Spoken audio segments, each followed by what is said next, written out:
மொத்தமா இப்ப ரிசர்வேஷன் சொல்லிட்டா எத்தனை வகை இருக்கும் அப்படின்னு பார்க்கணும்.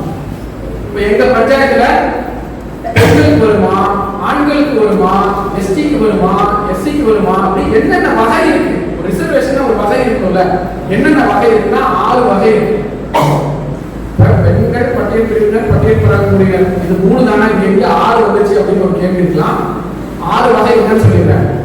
ஒரு பஞ்சாயத்துனா அந்த பஞ்சாயத்துல ஒண்ணு ஜெனரல் சொல்லுவாங்க, பொது. பொதுன்னு ஒரு பஞ்சாயத்தை அறிவிச்சிட்டாங்கன்னா யார் நிக்கலாம்? யார் வேணா நிக்கலாம்னு சொல்லலாம். 3 விதமா, அது ஆண்களோ பெண்களோ நிக்கிறது நிக்கலாம்.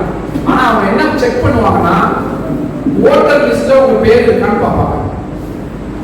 தமிழ்நாடு எம்எல்ஏ ஓட்டர் லிஸ்ட்ல இல்ல, அந்த பஞ்சாயத்துக்குன்னு ஒரு ஓட்டர் லிஸ்ட் இருக்கும். அந்த ஓட்டர் லிஸ்ட்ல உங்க பேர் இருக்கான்னு பார்ப்பாங்க.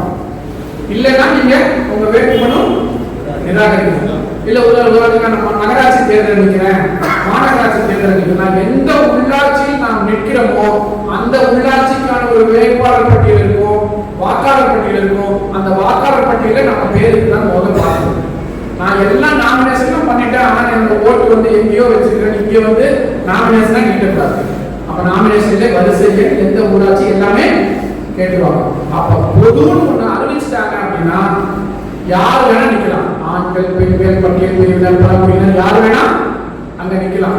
ஆனா இந்த 3 விஷயம் பார்ப்பாங்க. ஒண்ணு, அங்க 18 வயது ஓட்டர் லிஸ்ட்ல பேர் இருக்கணும். 21 வயது பூர்த்தி ஆயிருக்கும். அந்த தேர்தல் நடக்கும்போது நீங்க நாமினேஷன் பண்ணும்போது என்ன பூர்த்தி ஆயிருக்கும்? 21 வயது பூர்த்தி ஆயிருக்கும். வேற என்னென்ன எலிஜிபிலிட்டி இருக்குன்னு பார்ப்போம். ஒண்ணு ஜெனரல், இன்னொன்னு ஜெனரல் விமன் ஒரு கேட்டகரி. பொது பெண்கள், அங்க ஆண்களே நிற்க முடியாது, பெண்கள் மட்டும்தான் நிற்க முடியும். அவங்க எந்த சமூகத்தை சேர்ந்த பழங்குடி பெண்களா இருக்கலாம், பொது எந்த BC, OBC, FC, ST, ST எந்த பெண்கள் மட்டும்தான் விமன் ரிசர்வேஷன் நிக்க முடியும். ஒன்னு ஜெனரல், இன்னொன்னு ஜெனரல் விமன், இன்னொன்னு என்னவா இருக்கும்? மொத்தம் 6 சொல்லிட்டேன். இன்னொன்னு வெறும் எஸ்சி அப்படின்னா ஆண்களோ பெண்களோ, ஆனா பட்டியல் பிரிவினர் அங்க நிக்க முடியும். அதுக்கு சான்றிதழ் கேட்பாங்க. நீங்க வேட்புமனு தாக்கல் செய்யும் போது என்ன கேட்பாங்க? அந்த பட்டியல் பிரிவினருக்காக ஒதுக்கீடு செய்யப்பட்டிருக்கு, நீங்க அதற்கான சான்றிதழ் இருக்குதுன்னு கேட்பாங்க. இன்னொன்று, பட்டியல் பிரிவினர்ல பெண்ணு, சரிங்களா? கரெக்டா சொன்னாங்க, பட்டியல் பிரிவினர்ல பெண்ணு. இன்னொன்னு பழங்குடியினர் எஸ்டி, அப்புறம் எஸ்டி விமன். மொத்தம் எவ்வளவு ஆச்சு? 6 ஆச்சு. General women, SC, SC women, ST, ST women. மொத்தம் இந்த 6 வரும். இது நான் முதல்ல சொன்ன மாதிரி விமனுக்கும் எஸ்சி எஸ்டிக்கும் சுழற்சி, அதாவது தொடர்ந்து 2 டேர்ம் இருக்கும், மற்றபடி சுத்தி வரும். இது எல்லாம் கம்ப்யூட்டரைஸ் தான். இந்த செலக்ஷன் எல்லாமே கம்ப்யூட்டரைஸ் தான். வந்து டிஸ்ட்ரிக்ட் லெவல்ல அவங்க பாப்புலேஷன் அடிப்படையில் பார்த்து மொத்தம் எவ்வளவு டிஸ்ட்ரிக்ட் கவுன்சிலர் வேணும், எத்தனை சேர்மன் வேணும், எத்தனை வந்து மாவட்ட கவுன்சிலர் மாதிரி ஒன்றிய கவுன்சிலர் எத்தனை பேரு, ஒன்றிய சேர்மன் எத்தனை பேரு, எத்தனை பஞ்சாயத்து மாவட்டம் வருது அப்படின்னு போட்டு எடுத்து கால்குலேட் பண்ணி இந்த கேட்டகரி 50 விழுக்காடு பெண்களுக்கு, 18 விழுக்காடு, 11 விழுக்காடு எஸ்டிக்கு இதெல்லாம் சரியா பூர்த்தி ஆகிற மாதிரி கால்குலேஷன் போட்டு கம்ப்யூட்டர்ல எடுத்து கொடுத்துருவாங்க. ஓட்டர் லிஸ்ட்ல நம்ம பேர் இருக்கணும். நம்ம 18 வயது பூர்த்தி ஆனதான்.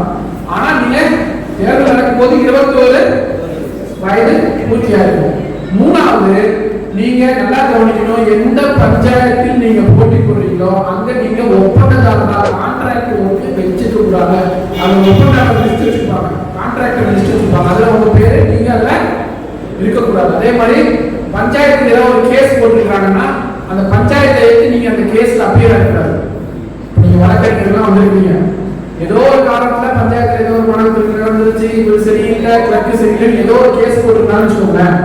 அந்த பஞ்சாயத்துக்கு எதிரான கேஸ்ல நீங்க இப்ப நிலுவையில ஆஜராகக்கூடாது. 4, அரசு ஊழியராக இருக்கக்கூடாது.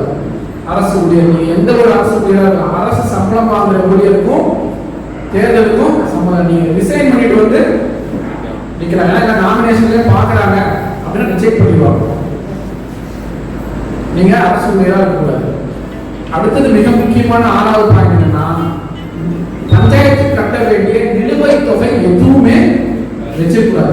வேகமா போய் வீட்டு வரியில இருந்துச்சுன்னா அதை சரி பண்ணி இப்போ நீங்க நிக்கணும்னு நினைக்கிறவங்க ஏதாவது ஒரு நிலுவைத் தொகை வச்சிருக்கீங்களா அதையும் கரெக்டா பார்த்துங்க. குடிநீர் கட்டணமோ வீட்டு வரியோ ஏதோ ஒரு வரியை கட்டணும்னு நினைச்சீங்கன்னா உடனே போய் நம்ம கட்டிடணும். எதுவும் நிலுவையில இருந்துச்சுன்னா ரிஜெக்ட் பண்ணிடுவாங்க.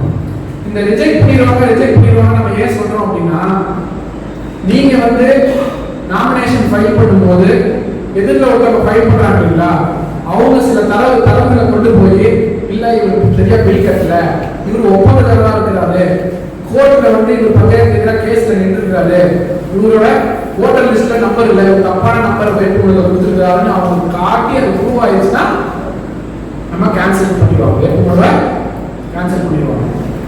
அந்த விஷயமே நம்ம ரொம்ப முக்கியமா வேட்புமனு பார்க்கும்போது கவனிக்க வேண்டும்.